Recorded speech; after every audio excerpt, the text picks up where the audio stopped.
we will practice prepositions really easily.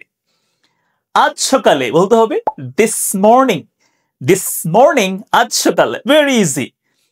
আমি 6টায় ঘুম থেকে উঠলাম। ঘুম থেকে ওঠা কি বলুন তো? ঘুম থেকে ওঠা হচ্ছে wake up। এখানে ফার্স্ট টেন্স তো আমরা এজন্য বলবো হচ্ছে woke up। wake up first টেন্সে হলে woke up।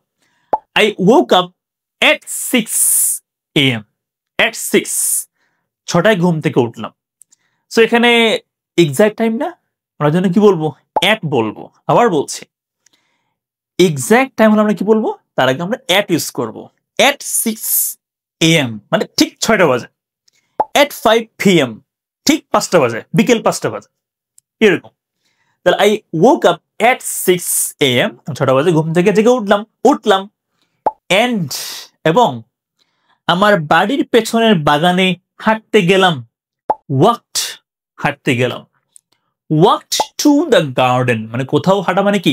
walked to এরপর ওই প্লেসটা হবে আর কি। সো walk to school স্কুলের দিকে হেঁটে যাওয়া। walk to office অফিসের দিকে হেঁটে যাওয়া, এরকম আর কি। তাহলে কি বলতে হবে? walked to the garden। এখানে ফার্স্ট টেন্স না, এজন্য walked to the garden বাগানের দিকে আমি হেঁটে গেলাম। বাগানের দিকে আমি হেঁটে গেলাম। বাড়ির পেছনে, বাগানটা কি? বাগানটা বাড়ির পেছনে, কি বলতে হবে? behind my house walked to the garden behind my house। So আমার বাড়ির পেছনে যে বাগানটা আছে আমি ওখানে হাঁটতে গেলাম। ওকে, এরপর দেখেন কি বলেছে, হাতে 1 কাপ চা নিয়ে। ওকে, তাহলে with a cup of tea 1 কাপ চা নিয়ে, with a cup of tea 1 কাপ চা নিয়ে। কোথায়? হাতে, in my hand হাতে। কোনো কিছু যদি হাতের উপরে থাকে এভাবে মানে সারফেসের উপরে তাহলে on my hand হবে, বাট যেটা আমরা ধরে রাখবো এভাবে করে ওটা কি হবে? ওটা in my hand হবে। কারণ যেহেতু আমরা কাপকে এভাবে ধরবো না এভাবে করে, এজন্য কি হবে? in my hand হবে। বুঝতে পেরেছেন? আর আপনি যদি কাপটা কিভাবে রাখেন হাতের উপরে তাহলে আপনি on my hand বলতে পারবেন, no problem. So with a cup of tea 1 কাপ চা in my hand আমার হাতে। with a cup of tea in my hand আমার হাতে 1 কাপ চা নিয়ে আমি একটি বড় গাছের নিচে বসলাম।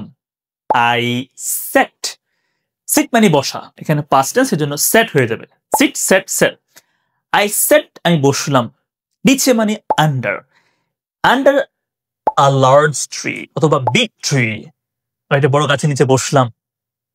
ওকে, তাহলে with a cup of tea in my hand I sat আমি বসলাম। I sat under a big tree and এবং সূর্য দিগন্তের উপরে ওঠার অপেক্ষা করলাম। waited past tense অপেক্ষা করলাম for the sun সূর্য কি করবে? to rise মানে উঠার জন্য। rise মানে কি? উঠা। to rise over the horizon মানে দিগন্ত। over the horizon মানে দিগন্তের উপরে ওঠার জন্য আমি কি করলাম? ওয়েট করলাম। waited for the sun to rise over the horizon দিগন্তের উপর ওঠার জন্য আমি ওয়েট করলাম, সূর্যের আর কি। প্লিজ প্র্যাকটিস করবেন। কিছুক্ষণ পর কি হবে? after a while একটা প্রশ্ন করি, বলুন তো কিছুক্ষণ পর আর কি হতে পারে ইংলিশে? after a while না বলে আমি আর কি বলতে পারি? what else can I say in English? try and let me know in the comments. after a while কিছুক্ষণ পর পাড়ার বাচ্চারা, বলতে কি হবে এটা ইংলিশে? children from neighborhood মানে আশপাশের বাচ্চারা, পাড়ার বাচ্চারা। children from neighborhood দৌড়াতে দৌড়াতে বাগানে এলো। came এলো, came running মানে দৌড় দিয়ে এলো। came running into the garden ঠিক আছে, কি করলো? বাগানে দৌড় দিয়ে এলো। একটু মনে রাখতে হবে, হ্যাঁ এটা ইম্পর্টেন্ট। দেখেন সবাই, ধরেন যে কোনো কিছু যদি হচ্ছে কি করে জানেন, ধরেন যে বাহির থেকে ঢুকে, তাহলে কি হবে? বাচ্চারা বাইরে ছিল না, ঠিক আছে, বাচ্চারা কি বাইরে ছিল, দেখবো তো এটা বাগান, তাই না? এটা বাগান। তো বাচ্চারা হচ্ছে গিয়ে বাহির থেকে ঢুকছে না বাগানে, এই যে এখানে কি করছে, ওরা এসে খেলতে খেলতে এখানে ঢুকে গেছে। ওকে, তাহলে যখন হচ্ছে কোনো কিছু হচ্ছে বাহির থেকে এসে ঢুকে তখন কি হয়, ইনটু হয়, ইনটু হয়। এই জন্যই বলছি চিলড্রেন ফ্রম নেইবারহুড, মানে আশপাশ থেকে বাচ্চারা কি করলো, কেম রানিং, দৌড় দিয়ে আসলো, ইনটু দ্য গার্ডেন, বাগানের ভেতরে।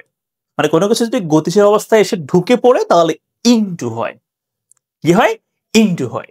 ওকে, দ্যাটস ওয়াই আপনাকে বলতে হবে চিলড্রেন ফ্রম নেইবারহুড কেম, আসলো, কেম রানিং, দৌড় দিয়ে আসলো, ইনটু দ্য গার্ডেন, বাগানের ভেতরে।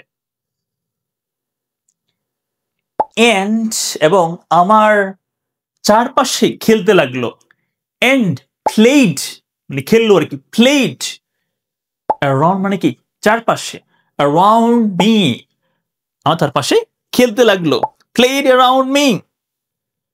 এরপরে কি বলছে, হঠাৎ, সাডেনলি, সাডেনলি হঠাৎ একটি ছোট বেড়াল ছানা, আ স্মল ক্যাট বা কিটেন, আ স্মল ক্যাট লাফিয়ে আমার কোলে উঠলো। এটা খুবই ইম্পর্টেন্ট, ভেরি ইম্পর্টেন্ট।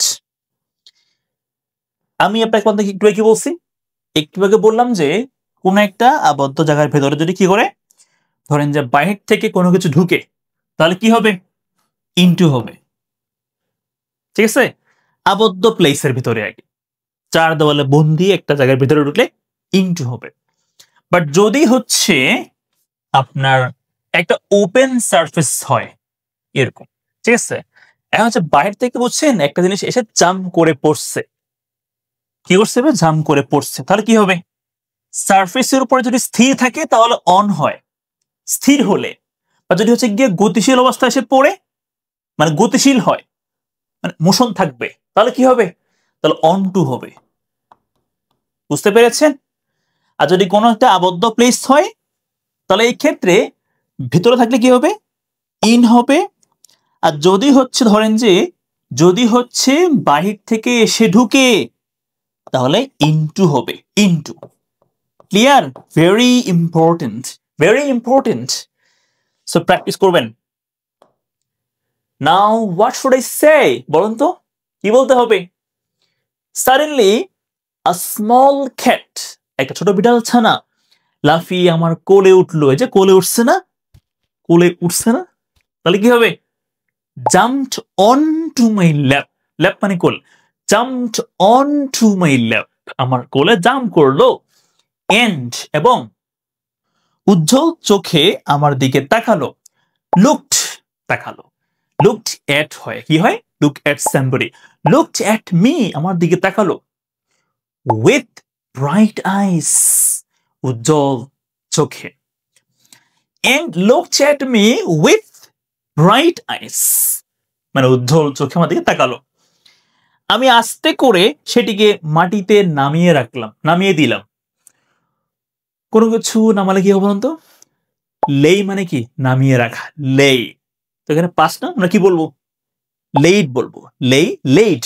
তাহলে কি বলতে হবে, আই লেইড ইট, আমি এটাকে নামিয়ে রাখলাম, আই লেইড ইট, আস্তে করে, স্লোলি বা জেন্টলি, সফটলি বললেও হবে, আই লেইড ইট সফটলি, আমি এটাকে আস্তে করে নামিয়ে দিলাম মাটিতে, অন দ্য গ্রাউন্ড, মাটিতে। ক্লিয়ার? এন্ড, এবং কয়েক মিনিট পর বাড়ির দিকে হাঁটা শুরু করলাম, এন্ড স্টার্টেড ওয়াকিং, হাঁটা শুরু করলাম, টুয়ার্ডস হোম, বাড়ির দিকে, এন্ড স্টার্টেড ওয়াকিং, হাঁটা শুরু করলাম, টুয়ার্ডস হোম, বাড়ির দিকে, আফটার আ ফিউ মিনিটস, কয়েক মিনিট পর। প্র্যাকটিস করবেন। বের হওয়ার আগে, বিফোর লিভিং, বের হওয়ার আগে, বিফোর লিভিং, অথবা বিফোর কামিং আউট, বাইরে আসার আগে, বিফোর লিভিং, বের হওয়ার আগে আমি শান্ত সকালের দিকে তাকিয়ে হাসলাম, আই স্মাইলড, আমি হাসলাম, স্মাইলড এট হয়, কি হয়, at, I smiled at the peaceful morning, শান্ত সকাল। I smiled before leaving. I smiled at the peaceful মানে কি শান্ত, peaceful morning. তো প্র্যাকটিস করবেন ভালো করে, আমাকে জানাবেন ক্লাসগুলো কেমন লাগছে, আপনাদের ক্লাসগুলো আর প্রয়োজন কিনা অবশ্যই জানাবেন। আর আমার কোর্স চলছে স্পিকিং রাইটিং কোর্স, নতুন কোর্স স্টার্ট হবে জানুয়ারি থেকে 2026-এ। আমাদের ব্যাচ নাম্বার 31-32 স্টার্ট হবে। আপনারা যারা হচ্ছে গিয়ে ভর্তি হবেন অবশ্যই আপনারা হচ্ছে গিয়ে নাম্বারে হোয়াটসঅ্যাপে কন্ট্যাক্ট করবেন for details. Thank you so much again. আসসালামু আলাইকুম। Thanks for supporting me all the time.